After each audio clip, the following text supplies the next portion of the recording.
चाहती हैं आप?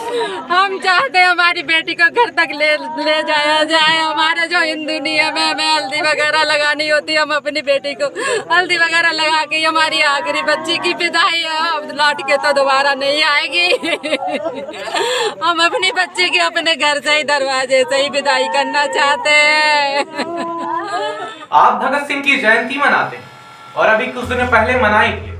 आप भगत सिंह की शायरियां और स्टेटस अपडेट किया करते हैं, लेकिन आपने कभी भगत सिंह बनने का प्रयास नहीं किया, भगत सिंह बनने की कोशिश नहीं की। क्योंकि अगर आपने भगत सिंह बनने की कोशिश की रहती तो शायद ये जो तमाम घटनाएं होती हैं हमारी बहन बेटियों के साथ, दुष्कर्म होता है, ये होना बहुत ही कम हो जाता। क्योंकि भगत सिंह जुल्म के खिलाफ लड़ते थे, भगत सिंह अन्याय के खिलाफ लड़ते थे, भगत सिंह सड़कों पर उतरा करते थे, भगत सिंह शायरियां और स्टेटस अपडेट नहीं किया करते थे।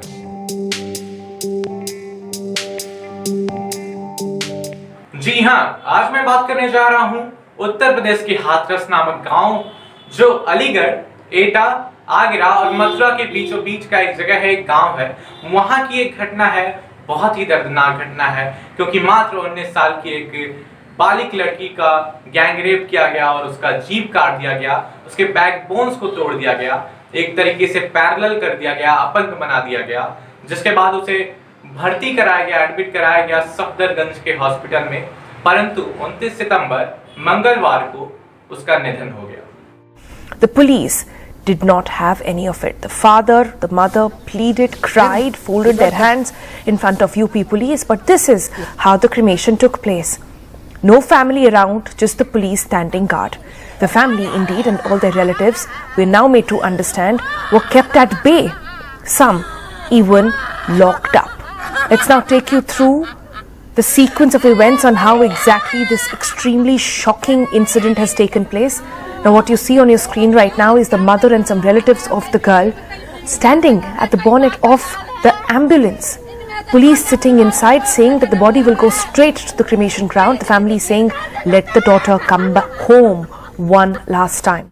दोस्तों, मेरा ये वीडियो बनाने का मकसद ये नहीं कि महिलाओं को ये एहसास कराया जाए, लड़कियों को ये एहसास कराया जाए कि लड़कियां कमजोर होती हैं, बल्कि मेरा ये वीडियो बनाने का मकसद ये है कि लड़कियों को, महिलाओं को ये एहसास कराया जाए कि सबसे शक्तिशाली महिलाएं होती हैं, लड़कियां होती हैं, और ये रियलिटी है कि महिलाओं से शक्तिशाली कोई और नहीं होता।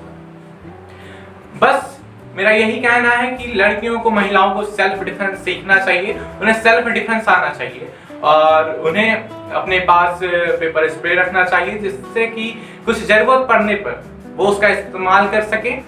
क्योंकि कानूनी कार्रवाई होती रहेगी और आपको भी पता है कानूनी कार्रवाई बहुत लेट से होती है, लेकिन जो तुरंत की कार्रवाई है उसको आपको करना है। और आपको पता है कि मुश्किलों में कोई नहीं आता बचाने, आपको अपनी सुरक्षा स्वयं करनी पड़ती है सबसे पहले। तो ये सारी काम आपको करने पड़ेंगे। और मैं कहना चाहूंगा, ये जो सरकार है, सरकार का जो तानाशाही रवैया है, जी हाँ, उत्तर प्रदेश पुलिस ने मंगलवार की देर रात लगभग 2:30 बजे मृतक शरीर को, डेथ बॉडी को चुपचाप जला दिया। और सिर्फ जलाया ही नहीं, बल्कि उनके घर वालों को, उस पीड़िता के घर वालों को घर में बंद कर दिया और डेथ बॉडी को कहीं दूर ले जाकर चुपचाप जला दिया गया, उसका अंतिम संस्कार कर दिया गया उसके घर वालों के बिना निगरानी में। They, as in when I say family, the girl's father was in support of getting the funeral done, but the moment he reached the village, villagers and other relatives forced on taking the girl home for one last time, and that is when he was also convinced and he pleaded in front of. और दोस्तों, आप देख रहे हैं कि अगर तानाशाही रवैया नहीं है तो आखिर क्या है, और जो इसके खिलाफ आवाज उठाता है, जो आंदोलन करता है, उसको गिरफ्तार कर लिया जाता है। बहुत सारे सामाजिक कार्यकर्ता हैं जिनको गिरफ्तार कर लिया गया। आप एक सबसे बड़ा उदाहरण दे सकते हैं चंद्रशेखर आजाद का, उन्हें गिरफ्तार कर लिया गया। ऐसे बहुत सामाजिक कार्यकर्ता हैं, बड़े बड़े नेता हैं जिन्होंने आंदोलन किया और उन्हें गिरफ्तार कर लिया गया। जैसे पहले हुआ है या आपसे पहले क्या होता था, इसमें मैं कुछ नहीं कहना चाहता, लेकिन अब जो हो रहा है वो आप देख रहे हैं। अब ये हो रहा है कि न्याय की मांग के लिए हम लोग सुबह से यहाँ हैं और मैं परसों भी वहाँ गया था। पहले मेरी गाड़ी रोक ली गई, मैं बस से गया, फिर मोटरसाइकिल रोक ली गई, फिर साइकिल से किस तरह से मैं पीड़िता के पास पहुँचा, ये जानने के लिए कि पीड़िता सुरक्षित है या नहीं है। तो उत्तर प्रदेश में जंगल राज है। अगर उत्तर प्रदेश में कानून व्यवस्था मुख्यमंत्री नहीं संभल रही है तो मुख्यमंत्री को इस पे और प्रदेश की जनता को इस पे सोचना चाहिए।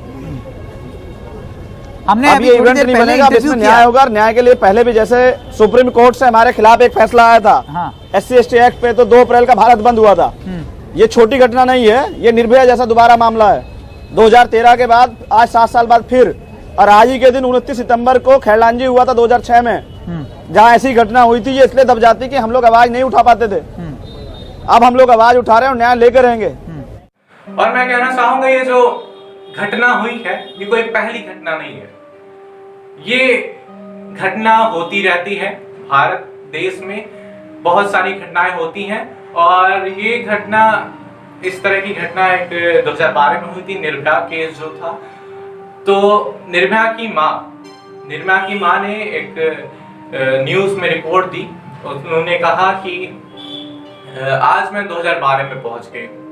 उन्होंने कहा कि अब जो चल गया वो वापस नहीं आ सकता, लेकिन मैं उन पीड़िता के घर वालों के साथ हूं और उत्तर प्रदेश सरकार से उन्होंने मांग की कि उन अपराधियों को जल्दी से जल्दी फांसी की सजा दी जाए।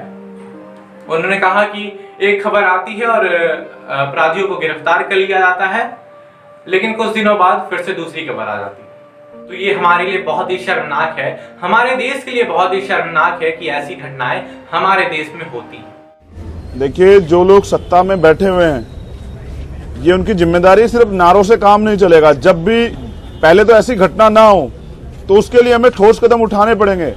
महिला सशक्तिकरण की बात करने से, महिला सुरक्षा की बात करने से नहीं होगा। आज बेटियां रात में निकलने से डरती हैं, बच्चियां खेतों में जाने से, गांव में जाने से डरती हैं। क्यों? ये माहौल कैसे बना? क्योंकि अपराधियों को दंड देने के बजाय उनका स्वागत किया जाता है, जैसे साक्षी महाराज का हुआ। और अगर कोई पीड़िता आवाज उठाती है तो बेल पर आकर फिर अपराधी जो है उन्नाव की तरह जो है पीड़िता को पेट्रोल डीजल छिड़क के जला देते हैं। पीड़िता की गाड़ी का जो है एक्सीडेंट हो जाता है। ये प्रमाण है कि ये ठोस कार्रवाई ना होने से और सत्ता के लोगों का संरक्षण होने से अपराधियों को, लेकिन यूपी पुलिस के बारे बढ़ में रही तो हैं। और हम सभी लोग पीड़िता के घर वालों के साथ खड़े हैं। क्योंकि जो बीत गया है, जो चला गया है, वो वापस तो नहीं आ सकता, लेकिन हम सभी लोग उनके साथ खड़े हैं। और हमारी मांग है कि पीड़िता को जल्द से जल्द न्याय मिले और अपराधियों को जल्द से जल्द और कड़ी से कड़ी सजा मिले, कड़ी से कड़ी सजा दी जाए। और दोस्तों, कमेंट जरूर करिएगा, सरकार के इस रवैये के बारे में जरूर लिखिएगा और अपराधियों के खिलाफ कमेंट सेक्शन में जरूर लिखिएगा। धन्यवाद। इस वीडियो को शेयर करिए। इनकलाब जिंदाबाद। कब तक आप उसके इंसाफ के लिए लड़ेंगे? क्योंकि अक्सर ये होता है कि लोग छोड़ देते हैं। न्याय नहीं मिलेगा, जब तक न्याय नहीं मिलेगा। ठीक है। देखिए भाई, मैं छोड़ने वालों में से नहीं है, ठीक। और मैंने पकड़ा इसलिए कि मैं छोड़ूंगा नहीं, और जब तक न्याय नहीं मिलेगा तब तक नहीं छोड़ूंगा। मुख्यमंत्री को चुप्पी तोड़ के अपनी बात कहनी पड़ेगी, न्याय की बात करनी पड़ेगी, हमारी मांगों को सुनना पड़ेगा।